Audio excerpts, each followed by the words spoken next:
All right, so we're back to it. Yeah. What episode is this now? Episode 5. 5? Yep. That's crazy. Yeah. Yeah, 5. Time flies when you're having fun. Right. Yeah. But you're back in action for kind of, sort of. Kind of, sort of. Just the only day I get off, so. Yeah. Might as well do it. Yeah. No, absolutely. Well, I got my element arrows. Oh, yeah? Yeah, I got Fire and ice ones? Yep, the fire and ice ones. So I got the vanes, I got everything. So I got to put those together. I'm waiting on my saw to come in though. So yeah, I'm excited to start messing around. Sure, bro. I could cut them here. I got a saw. Oh, do you have one? Yeah. But I'll probably be getting some of those the F5s like you have for the. I don't know. What are your thoughts on that? Like, because we have TAC coming up. Yeah. So what are your thoughts? Like, my mindset, because I kept going back and forth. Do I get the F5s? Do I just spend the extra money and get my hunting arrow? I know I'm going to 100% fuck them up and stuff like that. But my mindset has been like, I want to go there and shoot like I'm actually shooting. I will go get a new sight. Get one of these. So I'm going to get the new Nitrix. Yeah. Pro that's got the wheel pop off. Like yep. Yes. Yep. So then you shoot. I sight one wheel in for my 3D. Right. Yeah. And then the other one for my hunting. And in like a minute, I go from shooting 2 different arrows, 2 different setups. Yeah. You know, and that's what makes it nice. Is you don't have to go screw around with everything. You can just pop it on and off. Right. You know. Yeah. Because I kept going back and forth. I'm like, well, maybe I should just get one of those HHA sites. Yeah. And just do it that way. So, all right. You'll be so much happier. And then you save money. It's not like this. You're just going to do it for 1 year and shooting and stop. Right. You're going to do it. So, I got freaking arrows everywhere. Right. F5s, everywhere. Yeah. And I use them for regular 3D shoots around here too. Anytime I'm shooting 3D, I just shoot those because they're inexpensive. They fly freaking great. You'll see 150 yards of hitting the target. Right. And I buy the sport ones. So there's different ones. There's ones that are like right around $70 a dozen. Yep. And they're even because they're .003 straightness. Yep. And let me tell you, I've watched studies done on it. Mm-hmm. You can go on YouTube and watch it, and there was like no difference between a .001 and a .003. Oh, really? For what we do. Now, if you're shooting, if I was shooting Vegas or something like that, okay, or big shoots, but for what we do, like they shot the same arrows out to like 120 yards, I think they were. Gotcha. And they shot the same exact arrow, the same weight, just one was a .003 and one .001, and they were hitting the same spots. So right. I'd rather save $60, $70 a dozen. Yeah. You know what I mean? Yeah. No, that makes sense. And that's without our discount. That's like $70 without the discount. Right. Yeah. You know what I mean? Yeah. No, for sure. I'll probably do that then, because I do want that sight though. I really do want that. Which colors you get? It comes different colors, isn't it? Come like a tan or something like that. Yeah, I think with these ones too, you can get it to match your bow. Yeah, yeah. So I'm saying, yeah. Yeah. So I haven't got it yet. It's literally up on my computer screen as we speak. So, but I'm going to be shooting. I'm going to the shoot this year. I've been invited every year since I met Chris and I was on his podcast. So this year I'm going to go. It's for military. It's right there in. Like, so you got Vortex right down the road, and then you got Matthews right down the road, and you shoot. They have like food, like concert, tours of the plants, and you hang out for a few days and meet other veterans from all over the country. That's awesome. And HHA sponsors the whole thing. Right. So I'm finally gonna go do it for a couple days. Yep. That'll be sweet. Yeah. Of course, you go to their factory, you get a tour of HHA and everything. Yeah. Yeah. That'll be awesome though. That'll be real cool. So someone who hasn't gone to TAC before, which is me, and plenty of other people, because I did notice like you become part of the Facebook page, and there is a lot of new people going this year. I'm sure like every year. Every year, yeah. But there's a lot of questions being asked, like what to anticipate, like as far as what to wear on your feet or, Yeah, that all depends what courses you're going to shoot, right? So like the Sitka and the Prime, Knock On, those are long courses. Like it's a hike. It's a real steep terrain because they use a lot of different angles, right? And then you got your Jack Links, and it used to be like Black Rifle Coffee, which that is not bad at all. You'll see moms with babies on the backpack things and going through the course. And that's cool. So it depends which one, because some will be like a mile long and the other ones are over 3 miles, some of them. Gotcha. So, it's going, because it's ski slopes, like you'll see at Pico. So you got all the ski slopes coming down and there's sections of woods between each run. Yep. And so you'll come down and shoot this one and you cross into that woods, and that woods is like freaking ravines, but there'll be some targets in there, and then you pop out on the next ski slope that comes down, shoot some targets, kind of head down. So you're kind of like doing this through like a couple different ski slopes, and there's woods in between. Right. So you do have wood shots too. Nice. That are pretty severe stuff. But right. Yeah, so it all depends which one you do, but I always get a good pair of hiking boots. Like I have a pair of Under Armour like hiking boots. They're almost, I could go run in them. Like they're so comfortable. That's what I wear during TAC. I wear them when I scout, when I'm going to walk a lot of miles in the woods. I wear those. I like them. They're great. And just a pair, I wear pants. Some people don't. The problem is you still got ticks out there. Right. So I wear just a lightweight. I got black Ovis pants. I think I got, and I got a pair of Element pants, and I just take those and I put the tick spray. It's what the heck is it? It's called I know what you're talking about. Permethrin. Yeah. I take that and I spray them down. So I spray my shirts and everything, so I don't get any ticks. I never had ticks. My buddy, he had one on his side embedded because he just wore shorts and never treated it. Sawyer spray. That's it, Sawyer's. Yeah. And he never treated his clothes or anything. Because when you're going through the woods, that's where you start getting them. Right.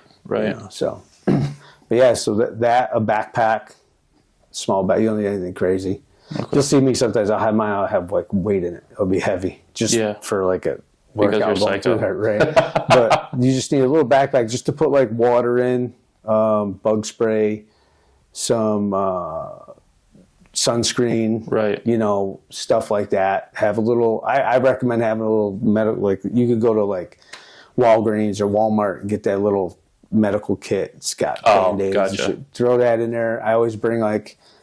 Of course, I'm just from military and everything, so I'll bring a roll of athletic tape in case you roll your ankle or hurt something or you need a splint. I put that in my bag. I always have serving, so I bring serving. Okay. I can't say 2 different years in a row.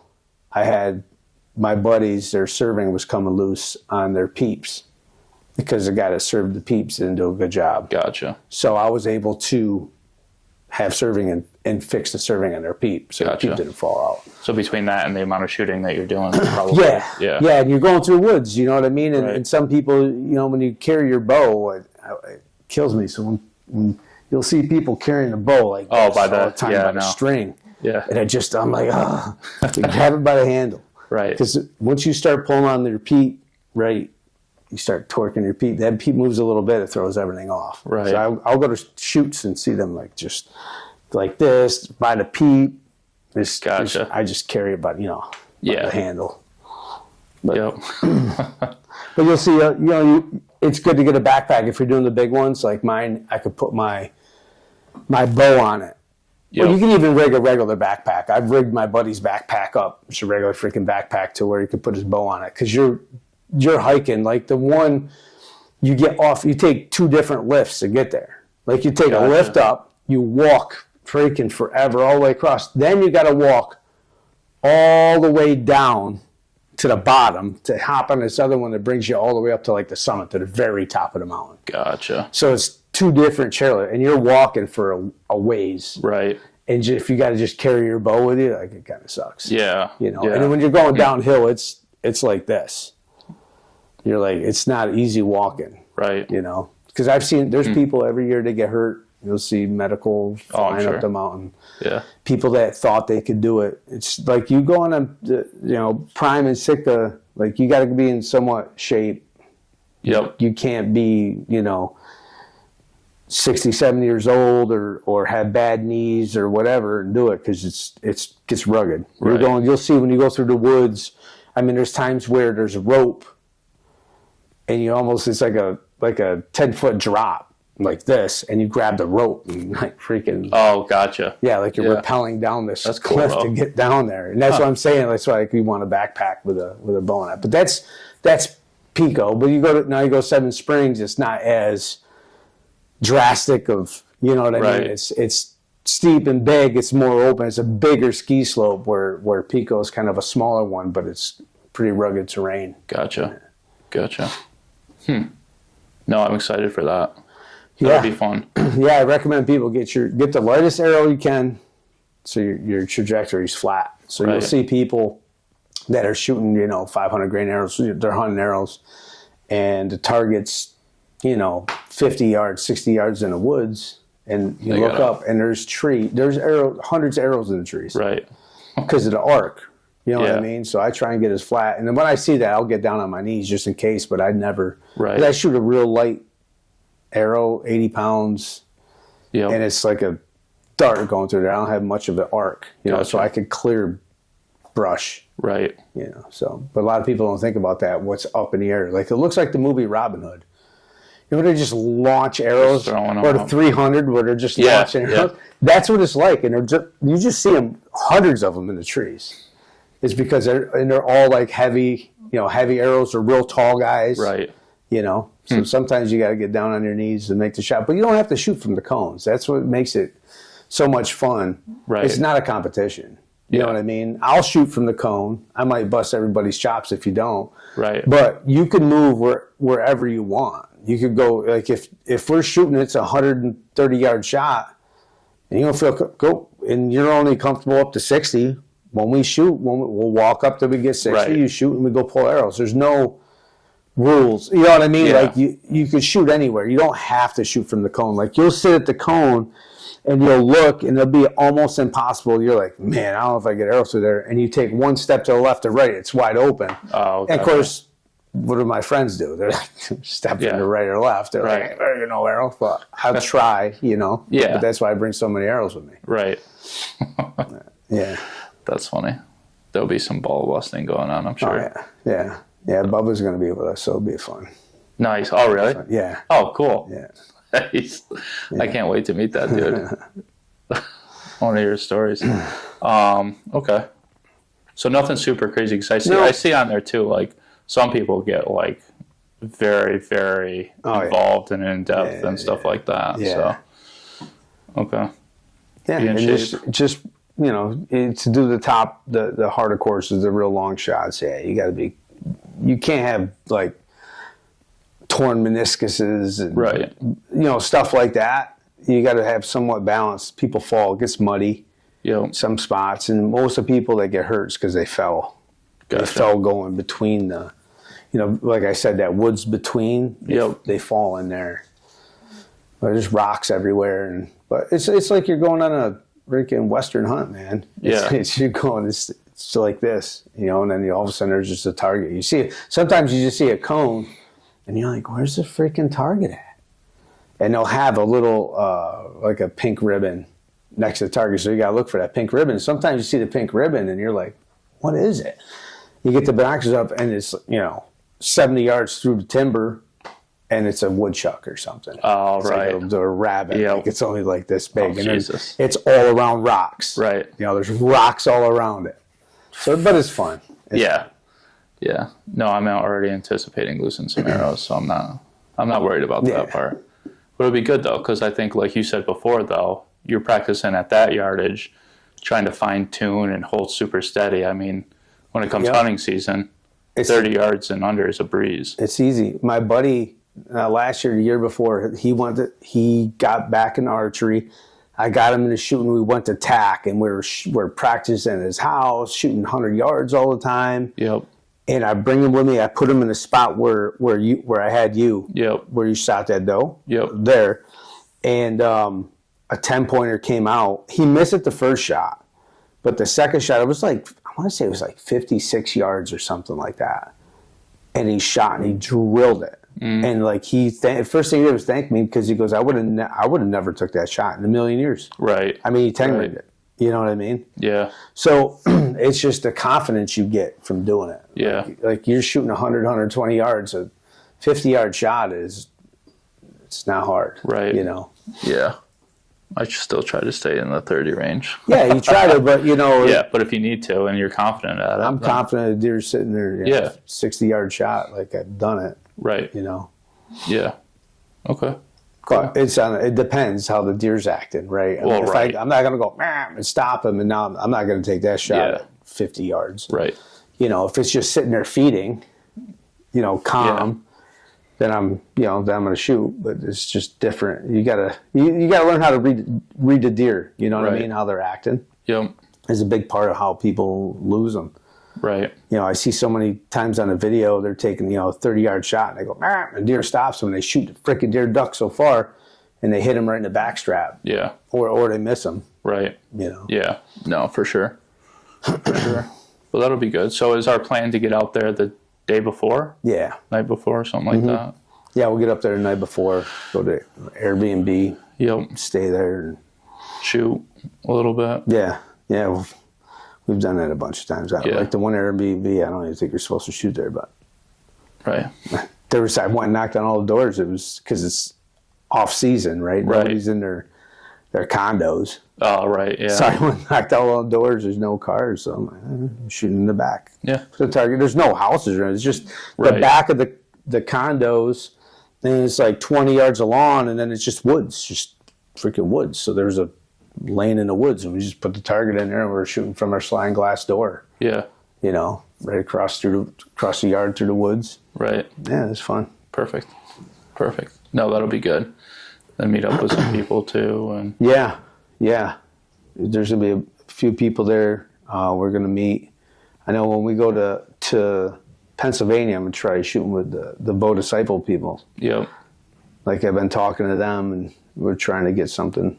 You know, I know they're so busy, and right. But we'll see. Like you said, we hook up. It'll be fun. They're awesome. Like I've been fans of them for years now. Probably 5 years I've been watching them. Yep. Yeah, I'm sure we'll meet a bunch of people anyway. Yeah, especially there. Yeah. The Pennsylvania one. Yeah, you'll see people everywhere. Right. No, that'll be good. No, but I'll get that site ordered up though, and then we'll start shooting. Yeah. Start practicing. Yeah, my club's like right down the road a couple of miles. We still got, there's field archery, so there's targets up all through the woods. You go shoot, even though there's a bunch of snow, it don't matter. Still go. Oh, yeah. I don't care about that. Cool. No, I'm excited. Yeah. And if anybody wants to meet up. Oh, a good rangefinder, too. Yep. So here's the one problem. So you'll see when we get to the top of that mountain, of course, I don't spend $300 on rangefinders. I should. I keep saying I'm gonna because it's all in how powerful the laser is. Because you get up there, the first time we went, you're in the clouds. Like as you're going up the chairlift, you can see the clouds, and you're going into the clouds and getting off way up top. It's like you're in the middle of a cloud. And the very first target was like, I'm gonna say it was like 77 yards or something like that. Like range finding, it was like 0, 0, 0. Like 75, 0, 0, 60, 0, 0, 15, 0. You got to time the fog, like the cloud when it comes by, and you're like quick because it's the rangefinders that most people have don't go through the fog like that. Gotcha. It's just reflecting off it. And I was like, what the hell's wrong with my rangefinder? So my buddy had 3 other guys with me. We all were the same. Every single one. Yeah, so I thought it was just mine. The battery's got to be dead. Right. It was just it didn't read. Junk rangefinder. I hit it. It was. I think I shot it for like 70, and it was 77 or something like that. But so you'll see. Then once you start getting down out of there after a few targets, it's it's easier. But I wouldn't have even thought of that. No, I didn't. I never knew about it until I did it. Like, what the hell is going on? And then I want to say, it was 6 Hour. think they were there, and I was talking to them about it, and then they have the more expensive one. What you pay for is the laser. Right. Shoots right through the fog. Gotcha. Like, it'll go right through it. So they also have them. So when you go there to these TACs, if you don't have a rangefinder, you go rent them for free. Gotcha. So you go up if they have available. Right. You know, kind of first come first serve. But you could take a loaner rangefinder. Gotcha. That's pretty cool. Yeah, I'm interested to see what their setup's like too. It's got to be pretty cool. That one bro had, the frig is it? They're called, not Tooth of the Arrow. It's almost like that. Why can't I think of it? I showed you the car door or the hood, the trunk. Yes. Yeah. Is it, what the frig are they? Can't remember the name. It was 3-blade, all solid. Like I shot it through the. I've shot that head through the hood of the car. Yeah, car hood. I've shot it a couple times. They're there though. Yeah, I mean, I don't know if they will this year, but they've been the last couple of years. Gotcha. So they have a decent amount of vendors there too.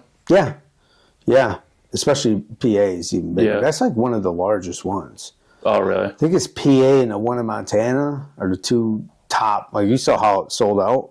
Oh yeah. Yeah. So they started at 6. I think it was 6:05, and I was 1,400 in line. Yeah. 14 something. I'm like, what the hell? Yeah. Yeah. Yeah, because that was weird. It kept giving like an error, and then I saw on the Facebook page too, a bunch of people were posting about it, saying, "What the heck's going on?" And now Vermont's not that bad, right? So it takes an hour for that to sell out. It takes minutes for freaking PA. Yeah, it's nuts. I think I was like number 2 for Vermont. Yeah. That was like, and then this one, I think I was in the low 1400s or whatever. So that's why we both signed up. But that was crazy. Remember, I was at work and I'm like, what number are you? And you told me, I'm like, you're gonna have to get them first because I'm like a couple hundred past you. Yeah, no, that wasn't gonna happen. So, but no, it worked out. It was good. No, I'm excited for it though. It'll be cool to meet a bunch of new people and just try the course and do something different. It's different for me. So yeah, it's fun. I'm pumped about it. It gets addicting. Once you do that, you come home like you don't even want to shoot at 20, 30 yards. Right. Yeah. You're like, we gotta get 70. Shoot in the backyard. It's fun. Yeah. But yeah, that's during May, which is during turkey season. Mm-hmm. Yeah. So, hopefully we'll have our tags filled before we even go there. Yeah. Yeah. Maybe we can plan it out to where we can do a turkey hunt at one of the. Yeah, that's what I want to do. Vermont or Pennsylvania or both. We're there to do a turkey. Yeah. Yep. Both of them had public all around it. PA and Vermont. Yeah. No, we'll do. Oh, yeah. I already have pins set. Yeah. I already set pins on Onyx. Like this is where the bird's probably going to roost. Right. Yeah. Yeah. Go there and try it out. No, I'm excited to get out this year though. So I ended up buying a new turkey gun. Oh, did you? Yeah. What'd you get? On my wife's birthday. Well, happy birthday to her. Yeah. I got a Stoger, the 3500. Okay. Yeah. So, and then I'm going to plan on getting Chase a 410. So probably that 410 that we saw down in, I think it was Harrisburg. Harrisburg. That one I got, it's a Stevens, my kid's got a Stevens 301, I think it is. Yeah. It's a freaky thing, it's a shooter. It comes with an aim point on it, like a red dot. Yep. Yeah. Small, slight, doesn't weigh much. Right. That's the biggest thing. So my daughters, they're tiny, even for their age. Right. She's able to hold that. Yeah. Yeah. And then you got the aim point, so it's easier for them to shoot. It's like the bead. I remember taking her with the bead, and she was doing good, but it wasn't as consistent. Okay. Because depending on how she had her head and how she's looking at it, when I put the aim point on, it was like every shot was center. Okay. I'll have to take that into consideration then. And it's a single shot. It's nice, especially for beginners. Right. Like you got a hammer. You know what I mean? It's safety. It's teaching them how to be real safe. I'm using the gun that I used when I was 12. Right. That's what I use right now. That's 20 gauge single shot. I use the same exact gun. I started using it last year, and I'm like, why haven't I used this? I got all kinds of turkey guns, but with the Saddies Fatties, like it shoots. I think it was at at 50 yards, I'm getting like 30-something pellets in the head neck at 50 yards. This is only a fixed mod barrel. It's not even full. Right. But that's the difference in the ammo, you know? Yeah. Oh, I was watching some of the videos that they were putting out on Facebook and stuff like that. It's unbelievable. Yeah. I mean, which at the same time, too, if you're shooting close, you got to make sure you're freaking... Exactly. You got to make sure you're dead on. What's weird is, though, it's like... So at, say, 15 yards, your pattern's like this. Right. But it's all... Yeah. But then you go back to 40 yards. It's not going much out that circle. Like, the distance between the BBs will be a little bit farther, but it's not like... Right. It's hard to explain. There's a higher concentration in the center. It just maintains that pattern right. for a long distance. Like, you don't get many flyers. Like, I remember shooting, like, regular turkey loads, you'll have like pellet here, pellet here, pellet here. With that, you'll see it's pretty much like a freaking circle right. of your pellets, you know? Yeah, yeah. But I was so impressed when because using the 410, my daughter couldn't shoot anything. Right. Bigger than the 410. And Aaron sent me some shells, and we shot them. I was like, oh my God. Right. It's like, I used it. Like, I took it, and we had 1, 2, 3 3.5-inch 12 gauges, 3-inch 12 gauge, and my buddy had his 10 gauge. And at 40 yards, the 410 beat every single one of them. No kidding. Every single one of them at 40 yards. That my daughter's gun. It's got a turkey choke that comes in it. Yeah. Beat them all. No kidding. It's crazy. Huh. And she shot 2 turkeys with it, and both of them they didn't barely flop. Like, they just dropped right there. Right, right. It's crazy. And you're like, awesome. 410. I remember when they first were talking about that years ago. I'm like, 410 for turkey. Right. Yeah. And I'm like, number 9s? Right. What are you, nuts? Right? That's what I use for skeet. Yeah.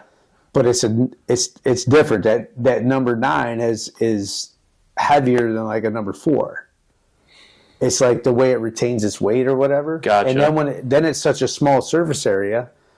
So it you'll see when you shoot a turkey, it goes right through. Like, you'll see the entry and exit. Right. You know, even it doesn't wad up inside because they don't mushroom. It is smaller, right? So the number 4 is bigger, so it's more surface area, so it doesn't penetrate as far. Right. Where these are like little tiny. I mean, they just go right through. It's nuts. Gotcha. So because I was on their website looking, because you can go right to their website and pretty much design whatever you want. Whatever you want. He'll tell you. So if you got questions, be like, hey, I have a 20 gauge with this choke. Yeah. He's probably tested it, and he'll tell you. With mine, he knew exactly what load. Right. He sent it, and I couldn't get over how good it was. Right. You know, he just knows because they do so much testing. Yep. And you just ask him because the 20 gauge load that I have is different than the 410. So everybody now, the biggest thing is 2 3/4. Right. 20 gauge 2 3/4 in that ammo outperforms a 3-inch. Right. Yeah. Why shoot a 3-inch or 3.5 if you don't have to? I know. Huh. It was hard because he's like telling me that. I'm like, nah, give me the 3-inch. Right. Like, okay. So I used 3-inch, and now I'm watching him do these patterns and testing and everything. Yeah. Like, why am I using 3-inch? Right. The 410 drills them at 40 yards. Right. You know? Yeah. No, I am excited about that. I was telling my buddy about them. I was showing him the videos of it, and he's like, yeah, I got to try those. Like, and I think they're cheaper than some of the TSS that these guys were shooting. So he's like, why not? Great patterns, and it's a little bit cheaper. So the only thing, especially in New York, you just got to have them sent to FFL. Yeah. That's it. Yeah. You know, we used to be able to take them straight to our house, but now you got to. Yeah. Which kind of sucks, but my buddy owns a gun shop, so he allows me just to send them there, and I just go over there and pick them up. But it's definitely worth it. It's so different. Nick, you'll see. This spring we'll do some. When the snow's gone, we'll go do some testing, do some videos and stuff like that, and show you there's here's a regular turkey load that everybody uses, and here's this out of the same gun. Yep. And just see the pattern. It's just amazing, especially out of the 410. You're gonna be like, no way. Oh yeah. You know. Yeah, and I'll have Chases by then too, so maybe Chase will get out and shoot. So got to get him out. Yeah. I'm excited for that, man. That's probably like, I'm excited to go turkey hunting, but I'm more excited to take him out just to get that experience. Yeah. So it'll be good. Yeah, because you got to have a decent amount of turkeys up where you are. Yeah. It's not like it used to be. Right. They're there. Like where I brought you, where you shot the doe there, they're like hit and miss there. Well, because behind the hill is the farm over that mountain, down that big ridge. And that's where all his fields are, all the agriculture, and he spreads his shit. Once he does that, the birds will roost there. You'll be there to be the woods just going nuts. And they all, off the back side of the hill, they all roost there, and then they just glide all the way down to the fields and gobble their heads. I've killed them, started on top, had them roosted within 50, 60 yards, watching them strut in the trees, and they just pitch off down that whole ravine to the fields and then gobble all day long. And then I can go walk all the way down that mountain and end up killing them. Then I got to freaking go all the way back up. It's like 2.5 miles. Back up the mountain. Yeah, I remember driving by there when I was younger, and I would always see turkeys out there in the field behind the farm. Yeah, that's so crazy. Yeah, that's where they'll roost all the way up top and go all the way down there. And you're like, Jesus. Right. Well, I remember one time I brought a kid I was working with that worked with me. It had to have been 10 toms. Like, we're watching them strut in the trees. Huge, all 10-plus inch beards. Gobbling like crazy. We're within 50 yards of them. They never saw us because we went into pitch dark and we're just sitting there. It's getting light. Starting to get light. I'm like, freaking turkey. And I look and they're just like this on the limb sleeping. I go, look, turkeys are all over the place. That's the first time I went back in there. Right. And they freaking go the next day. Same thing. All the way down. That time I set up on the other side of them. On the right before it breaks off the cliff. Gotcha. But they flew right over our heads, all the way down. They hit that bottom, and they won't stop gobbling to you. Yeah, it's a hard place to hunt. Jeez. Then the other farm I took you to. Yep. Now there's birds. It's just hard to hunt, but I mean I killed one there. You know, my daughter killed one. My buddy killed one last year. I killed one. So we killed 3 out of there last year. But it's tough. Right. It's all in big fields, and there's not many places to get. And there's a lot of pressure too. Road hunters. I mean, I've had birds in the field, and you see that dirt road goes right past it, and they just stop. And I had a bird coming, 2 big toms coming. They're probably 80 yards away, coming like this, and I could hear the tires on the rocks. And they get there and they stop and they're looking. Yeah. And you can see them. Then they start backing up, like they don't know I'm in the woods, but the birds took off. But that's the only problem with that spot. Yeah. Yeah.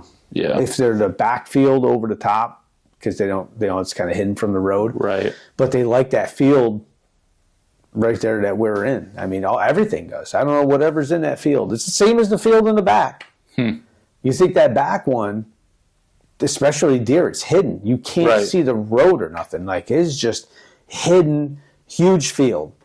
Whatever is in that other field, I don't know why. They come out of there. I watch them cross that field, because I've shot deer in the other field. Yeah. Cross it to go to that field to eat whatever is in it. Huh. I mean, it looks the same to me, but I don't know what it is. Might be a different type of clover. Or has to be. Who knows, yeah.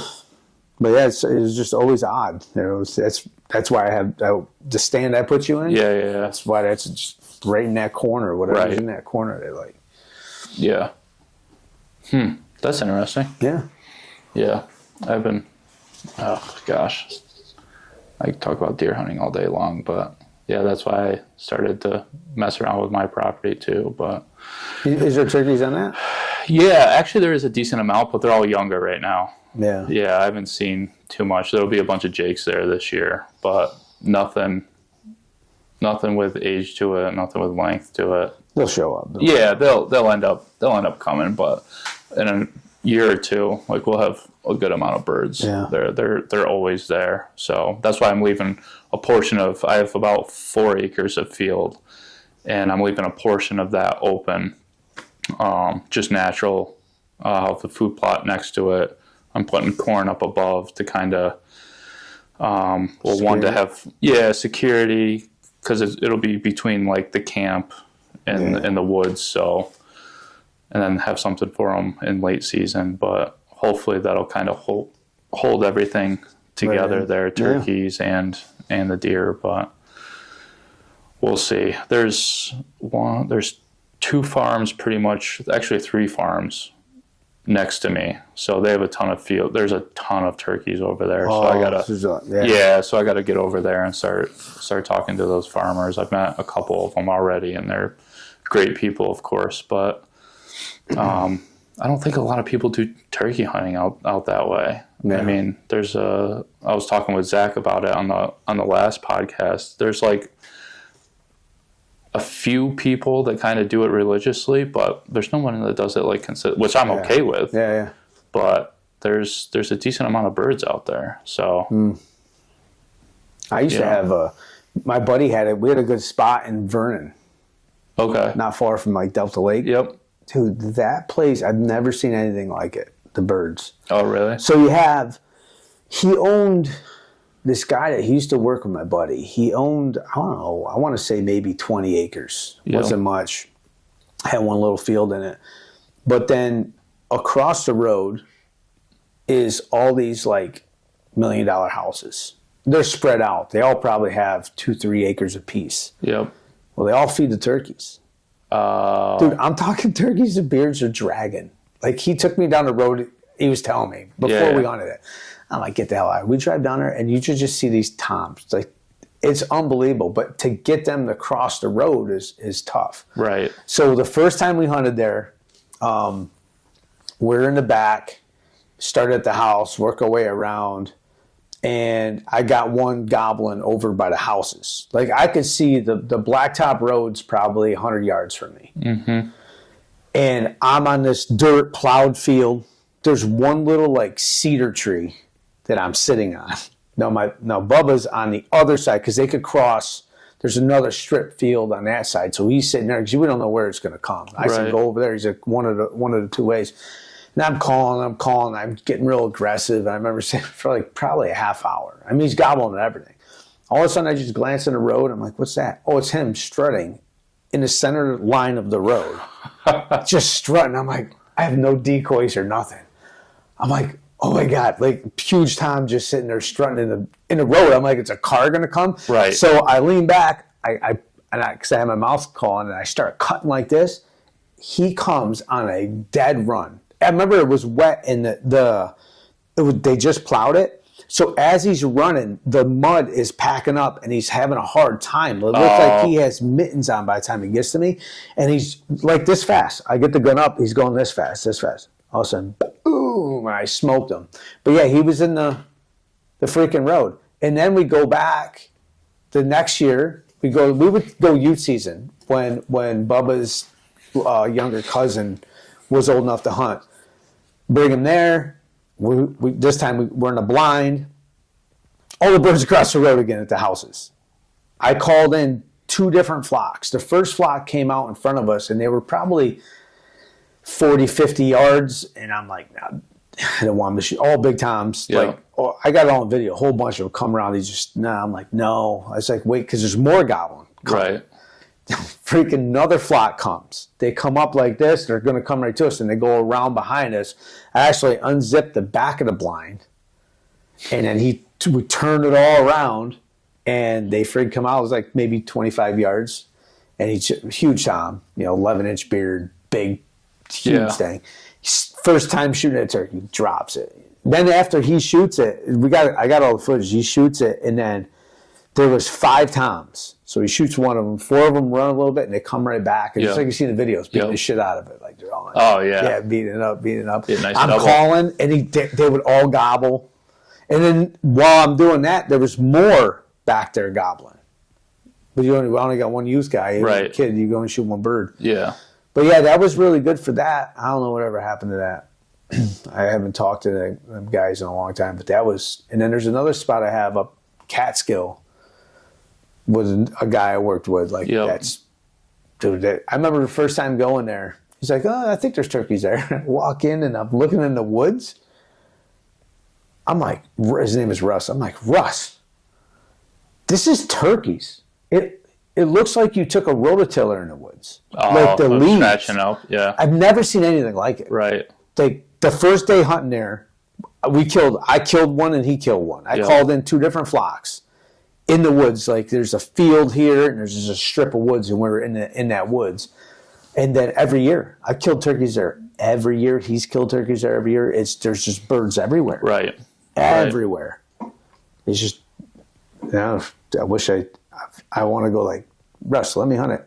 Yeah. Oh, right. He doesn't hunt that much. Oh, really? Yeah, he doesn't hunt that much. He retired now, but the guy that owns it's a little strange. You know, it's like a junkyard type thing. Like yeah. He's buys shit. There's vehicles and boats and there's shit all over the place. Right. There.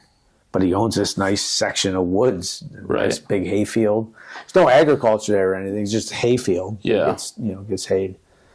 But that's where I killed that one buck over there. I went there hunting one time with a bow, and I killed that nice buck. Oh, really? Yeah. Called that deer in from all the way across, probably 200 yards away. I look out, and I see something. It's him in a scrape on the edge of the field. Going like this. I hit the grunt call, and he looks. I hit the can, and he ran from 200-plus yards probably to like 12. Right. I shot him right in front of my tree. No kidding. All the way across, yeah. Full run. And then finally, when he got to maybe 20 yards, he slowed down to a walk, and I kind of gave him a little, meh, and he stopped, and I shot him. It's so crazy how they can pinpoint. Yeah, he come right to my tree. Yeah. Yeah, it's crazy. Same with turkeys, too. Mm-hmm. They just pinpoint the shit out of you. And yeah, so what strategy you use turkey hunting? So I love going turkey hunting in the morning. Don't get me wrong. I know. It's hard but it's like it is very difficult unless you like get lucky where one's not with hens right off the bat.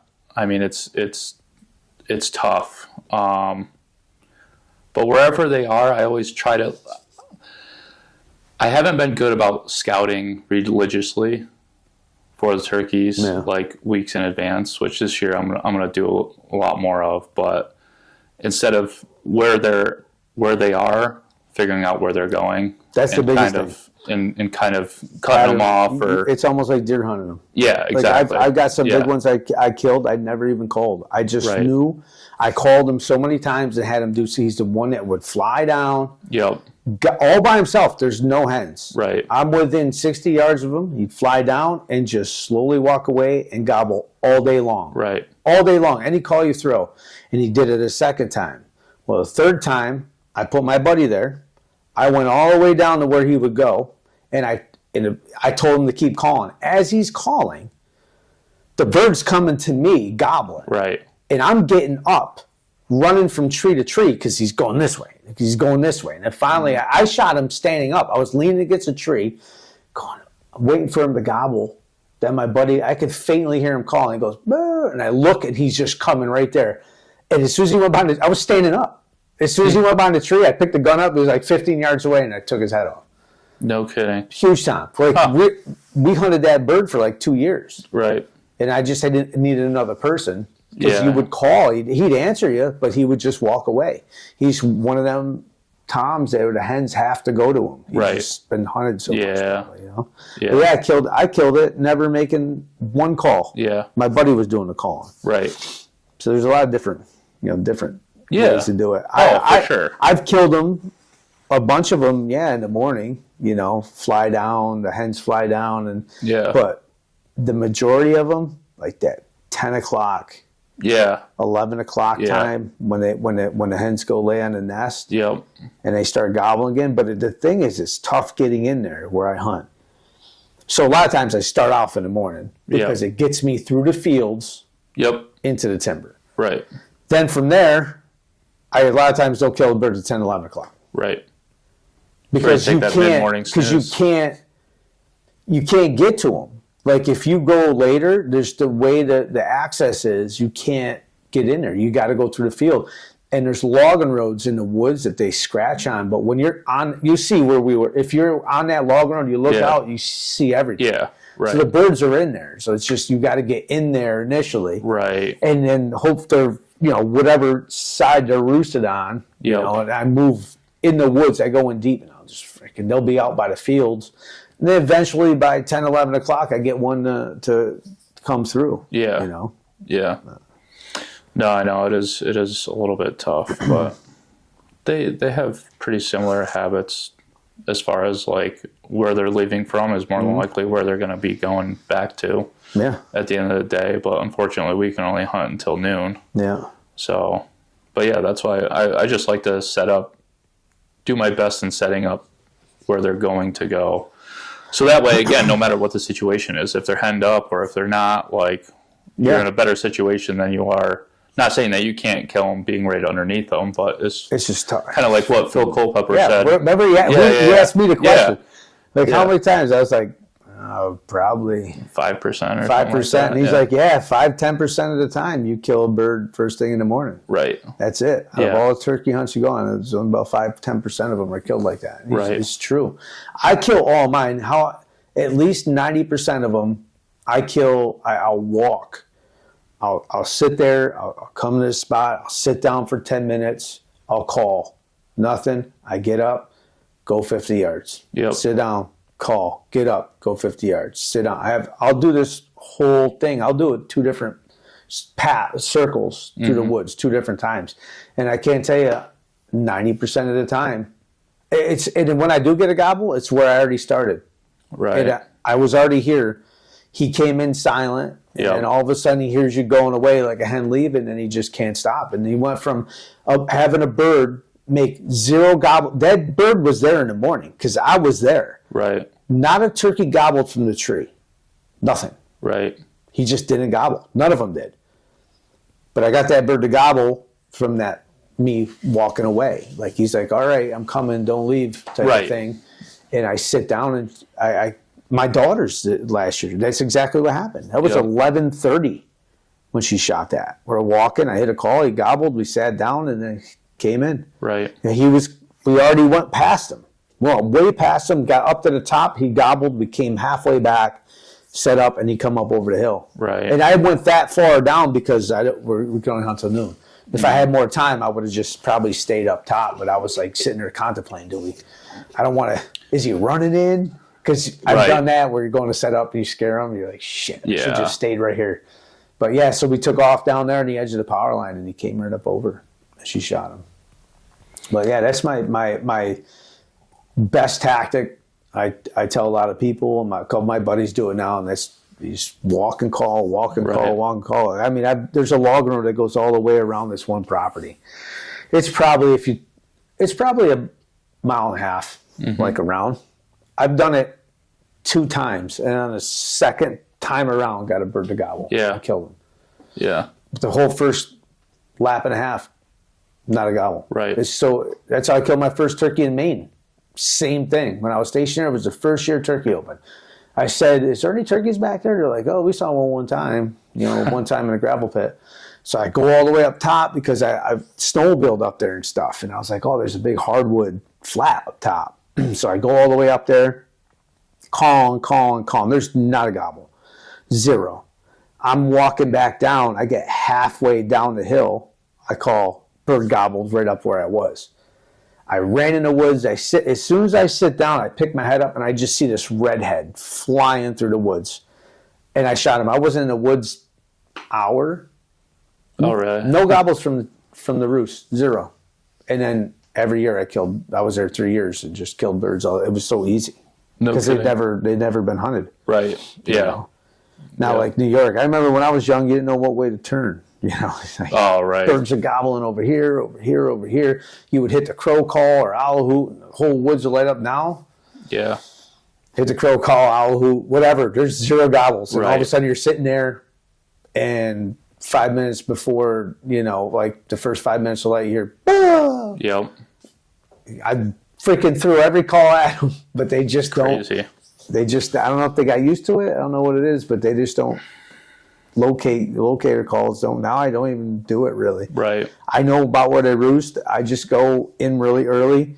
I sit there behind a tree, put my seat down, and a gun across my lap, and I just take a nap. Yep. And I get woken up to gobbles, and then I figure out, you know, where they are. Cause I've hunted there so much, I kind of know where they're going to go. Yep. But, yeah. Yeah, it's a lot like deer hunting. Like the more you put into it, the less. Yeah, I've been getting real successful using the trail cameras. Yeah. So I know where they roost, and when they cut through between the two fields. Yep. I have the trail camera there, and I catch them strutting coming through, and they come to the second field at like 8 o'clock. So why go up there, chase them, or to gobble, you know, get right up on them? I just sit there and I hear them. I might throw a couple yelps, but they'll come right down the logging road that goes between the two fields, and they come right by me. I don't barely call. Right. But because the trail camera, I hunted them like deer. Yeah. Because it's not like it used to be. I mean, I don't want to hunt them that way, but they just don't. They're not as vocal like they used to be. Yeah.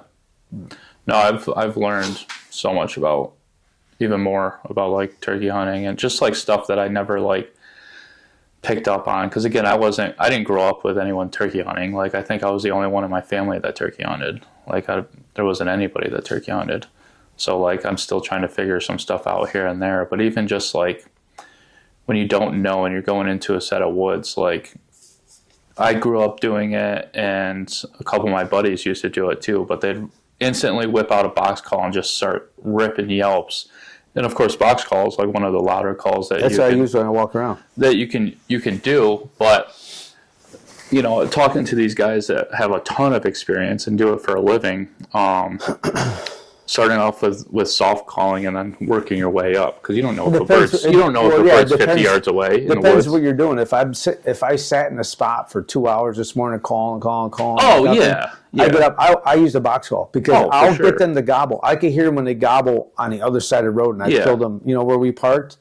I was on where we hunted, and they're gobbling on the other side and killed them up there. Yeah. You walking in the woods, I just every once in a while I'll cut on my box call. Yeah. I killed. You know, that's how I killed the one in Ohio. My daughter killed in Ohio. That was the same thing. Walking, hitting the box call, and they gobbled. Yeah. When he came in. Yeah. You know, from there, once they respond, then it's kind of like gets them like almost like a shot gobble. Right. You know. Yeah. Yeah. Because sometimes they can hang up too, thinking that the hen is closer than what it really is. So kind of backing that down, but it is pretty cool. It's like kind of learning. It's almost like learning deer hunting all over again. Like it's just kind of gives me that little kid feeling where it's like, oh man, I got to figure this out. This is fun. Even like with mouth calls, like that was like one of the biggest things, especially going to the convention down there in Nashville, is like not every mouth call is for everybody. No. You know what I mean? You got to play around. Like you got to figure out your own. I have like 3 calls that I'm really good with. Right. And they're my go-to every year. Yeah. You know? Yep. Yeah. So it's figuring all that stuff out and just trying to make it all work. Yeah. So, but it's fun. I have like 2 different box calls, 2 different slate calls. Yeah.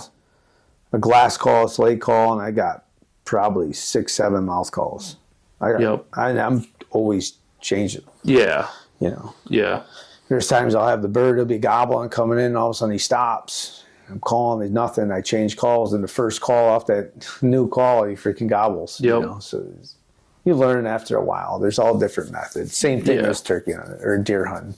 Yeah. They get killed every way possible. You know what I mean? And like a lot of guys at the when they were in the Grand Nationals at the calling contest, like they come out and say like it's a lot harder to call in the calling contest than it is to call on a turkey. Like turkeys just aren't as picky as. No, I've seen people that kill turkeys every year, and I listen to them in the mouth call. It is awful.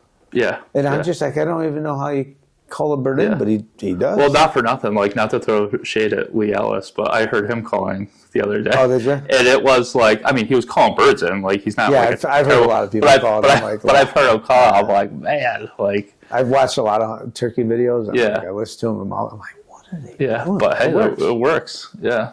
So it's always the mouth call. It's always the mouth call. Yeah. Like, he was on a slate call. Yeah. I heard the screeching. I'm like, ooh. But bird came in and he crushed it. So it was interesting. But no, I'm excited to get out just to kind of break it up before deer season and get out in the woods and do a little shed hunting too. I still have I was at a camp, was it yesterday? I think it was. there's still almost 10 inches of snow out there. Even though it's always like same thing last year. Was it last year? Yeah. It was last year. Like, I'm getting all excited, shed hunting, and all of a sudden we get dumped down with like 2 feet of snow. I'm like, freaking. Then we had, remember last year it was like 2 feet, then it was another foot, and it was like in March. Yeah, I was just going to say it was towards the end of the year. I can't even go snow season, yeah. No, that was brutal. So I'm hoping, because it's supposed to be nice next week. I think it's supposed to hit 50 on Wednesday. Yeah. Rain, so hopefully that'll get rid of a lot of it. Just a flood now. Yeah, I know. Yeah. I know it's going to be a shit show with that. So, yeah, other than that. Yeah, turkeys. Turkeys. That'd be fun. We'll get out there. We'll do some shooting with a bow. Have you shot any with a bow? Yeah. Turkeys with a bow? Mm-hmm. Yeah, I haven't done that yet. Was it last year? Year before? There's up where I brought you, there's this huge tom. I'm like, I want to shoot him with a bow. So I got the whole thing, video, you can watch it. We sat there for 3 hours probably.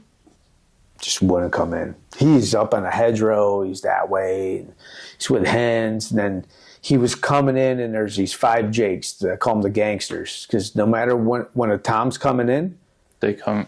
So all of a sudden you hear gobbles, and you look, and here they come, and they go flying across the field after him, right? Yep. So before I shot him, so probably an hour before I shot him, he's coming really slow. He's all by himself.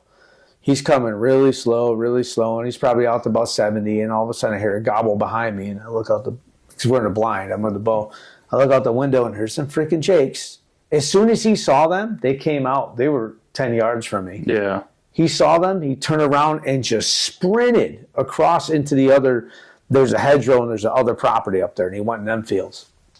And then finally those jakes stayed around, and I waited and I scared them off. Yeah. I like freaking ran after them.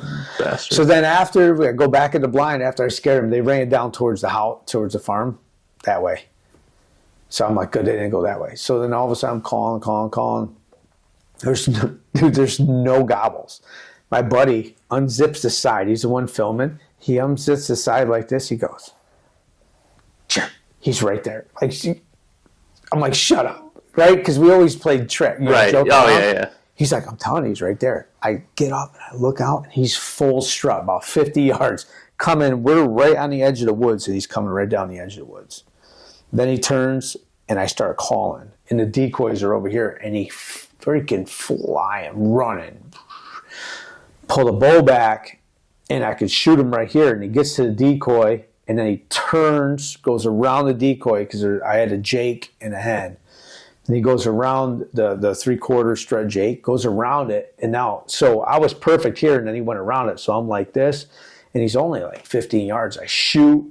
I see my arrow go across top of his back, and he just takes off running. I'm like, what the hell happened? So there's feathers out there. Right? To go back and look, I go back to the blind. I'm like, what?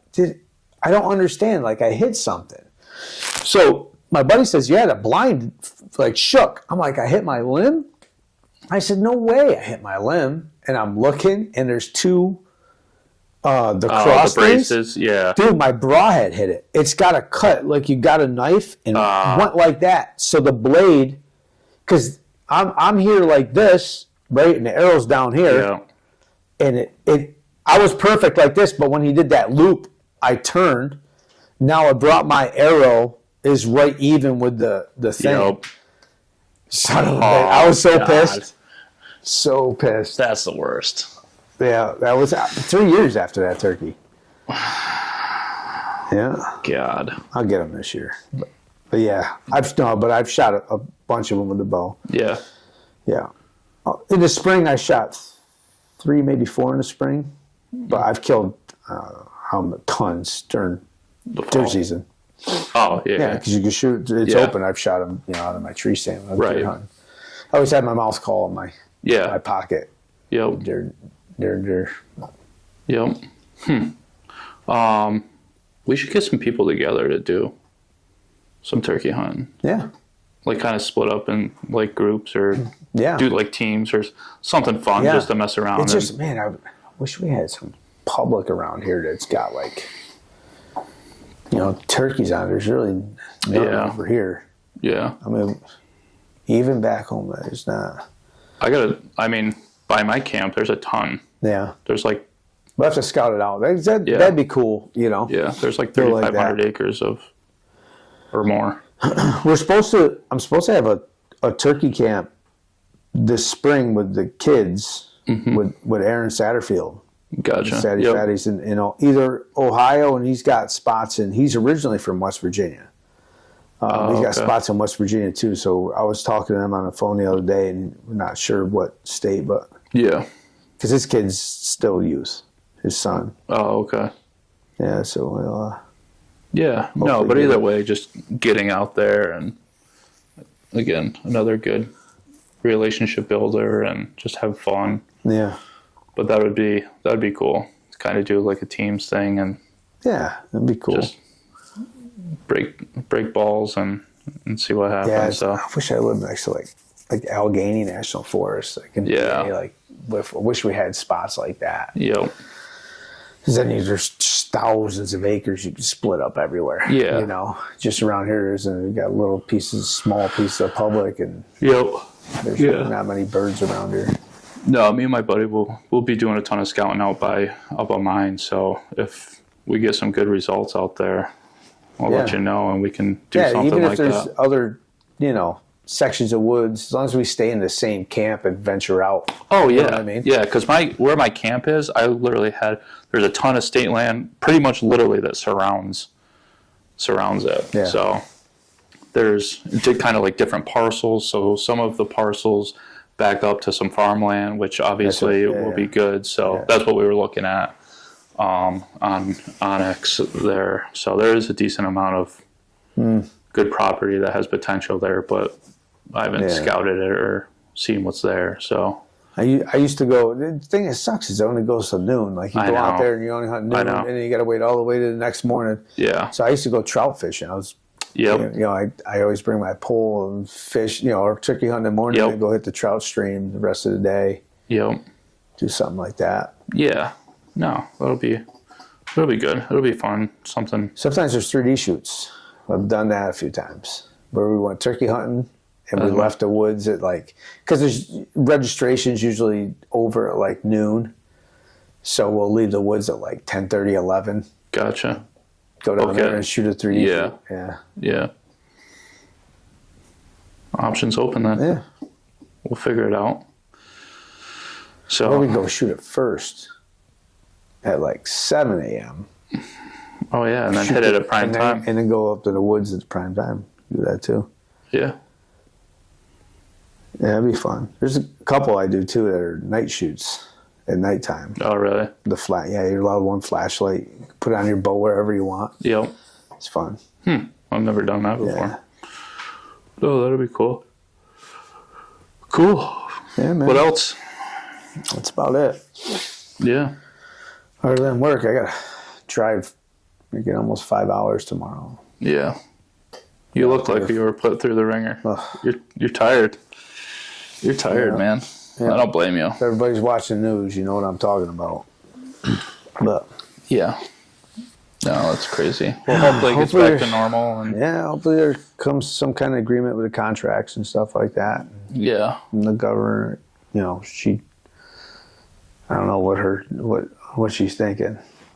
But I have no idea. I sit there the other day with my wife. I'm like, why are we living here? The taxes. You got to go. You don't have to explain to me. This is the same conversation I have. Cares about felons over other people. What are we doing? We're choosing to be here. I could go to another state and make more money. Right. You know what I mean? Doing it. Yeah. I don't know. Because she won't leave her family, I guess. Yeah. That's all it is. Yeah. I'd be gone, dude. Oh, I know. No, same thing with my wife. My wife, very tied to her family, which I understand. Everyone's great. So it's the same thing. It's we'll travel. We'll come visit. Yeah. You know how many times how many jobs I looked up in Iowa? Go on. Search it. Like, there's a job in Iowa. Yeah. And then I look up my wife's job. I'm like, hey, there's an office. There's an office over there you can work at. Yep. I know. My buddy who works. He's one of the managers, supervisors on the railroad there. And he's like, "Oh, there's a spot open in Iowa." I'm like, "Dude, you're single. Why wouldn't you go do that, dude?" I'd be in Iowa so quick. Like, oh, it's like when I hunt, all the years of hunting out in the Midwest now, I'm like, why am I in New York? Yeah. Like, I was not meant to be here. You know what I mean? Yeah. Like, oh, I know. Like, out in the Midwest is like where I should have been. You know? Yep. I say all the time, I wish I grew up in the era where you lived in a log cabin in the middle of nowhere. Yeah. And granted, yes, life would be rough compared to now, but that's my style right there. Yeah. Nobody's bothering you. Yeah. I mean, that's why I like, where I live. There's not many. I mean, you barely see the house over there. You can barely see the house. There's woods in between us. We all have 4 or 5 acres. And it's a log cabin, and the lake is right there. But it's still, I wish I had 30 acres. Yeah. You know what I mean? Yeah. Like, I get offers for this house, like crazy offers from people down in the city. They bought a house up the road. Yep. People from Long Island. Yep. And now they're all like, I get letters like, make us an offer. Oh, because now they're buddies and family and stuff like that. Yeah, because it's a log cabin. His isn't even a log cabin. You know? So I'm like, oh, sell a house. Like, we paid, it's like almost, I say it's $250,000 more than what we paid for. Right. Is what I sell it for. So then I'm like, I want 30 acres. So then you start looking. I know. It's just a wash. It's like, because that went up. But now it's trying to find 30 acres around there. There isn't any, right? No. So now you'd have to move school districts. And then like, what about their friends? I'm like, they'll make new friends. Right. They're 13 and 11. Yeah, I know. I know. But I know. Yeah. It's tough, but yeah, I would be gone. I would literally pack my bags tomorrow and be gone. See ya. But the people, because, when I was doing all the absconder stuff, flying all over, getting these, felons to go on a run, and I'd be just about every state, and I'd be there anywhere in the Midwest. I'm like, people are so nice. Yeah. The people are nice. Like, they're saying hi to you. They're waving to you. They'll ask you, like, unprovoked waving. Yeah, right? They'll be like, oh, they could tell you're not from there. You need help or whatever. Yeah. Over here, people. Oh, yeah. They'd be like, they're like, what are you looking at me for? Yeah. What are you doing near my property? It's like, dude, relax. Yeah. But no, that's why we hide out in the woods. That's it. Hang out with very like-minded people and try to enjoy it. So, no, I think we'll call it quits. Yeah. You need to get some rest. Get some sleep. You got to get some sleep. I'm going to be working like starting at 6 at night, going all the way into the morning, and who knows what time I get done. Right. I'm supposed to get off. It's supposed to be 12 hours, but they're never just 12. Yeah. Yeah. No, like I said, hopefully it gets back to normal. Yeah. Put more content out there and stuff. Yeah. Some stuff from the range, like, go shoot. Yep. No, we'll be okay. It'll be fun. We appreciate everybody anyway. Yeah. Like I said, especially people that that've been watching everything. But remember, like it and subscribe too, because that's where it matters. So many people watch it and they're like, oh, I like it's awesome. I like what you're doing, but they didn't like it or subscribe. You know what I mean? And that's where you start getting things right. People start noticing. And the benefits of views and likes and subscriptions. It just helps us spread the word, and it helps us. That's how we end. That's how you get sponsors. That's how you get things. So where we can get better microphones, and we get a better camera, and we can do different things. Yeah. Yep. No, for sure. And we get some good people on too. So I mean, I know we are going to have good people on, but. Just kind of keep it going, because obviously the big thing too is it's not just a benefit for us, it's a benefit for everybody else, because we just want to take everyone else's knowledge and be able to bring it to the platform. So people like it, subscribe and everything, and it gets more in an algorithm, and then more people start seeing it. So so maybe the next one I got to talk to Frank Sportano and them. off the beaten path guys come, because the outdoor show at the casino is going to be coming up, and they're the ones that put it on. Yep. It'd be cool to have them. They hunt Ohio. They got leases. They hunt Ohio, Kansas. They kill some monsters. They've gone on moose hunts. And they've had a real successful YouTube channel for quite a long time now. Right. They used to have big buck contests. They used to sponsor them. I won a few of them. Yep. You know, like turkey calls and all kinds of. Yeah. Like $500 and. That's cool. I think the one I won, like, it was like $600, a couple turkey calls, some shirts, hats, gun cleaning stuff, whatever sponsors they had, they threw a whole bunch of stuff together. Yeah. No, that's awesome. No, it's good because, again, it brings awareness to their stuff too. I mean, it's not just, this isn't a very selfish, channel by any means. Like, we want to promote as many people as possible, as long as, they're doing it for the right reasons and not, pigeonholing some other companies and all that, because that's not what we're looking to do. We just want to bring everybody together and keep things on good terms and again, build that good camaraderie. Yeah, we don't hate anybody. I don't care what bow company, podcast. How many podcasts we support? I support every podcast I listen to. Yeah. Oh, absolutely. There's so much room, but then there's other people that, they don't want to support your podcast because they have one. Right. You know what I mean? Or you use Elevate Tree Stands and I use, Lone Wolf or something. Right. It's like, who gives a shit? Yeah. I don't care. I don't care what it is. No. But we're not like that, so I don't care what. I don't care if you shoot spike horns. As long as you're happy doing it, having fun. It is what enjoying it. That's it. So. Cool.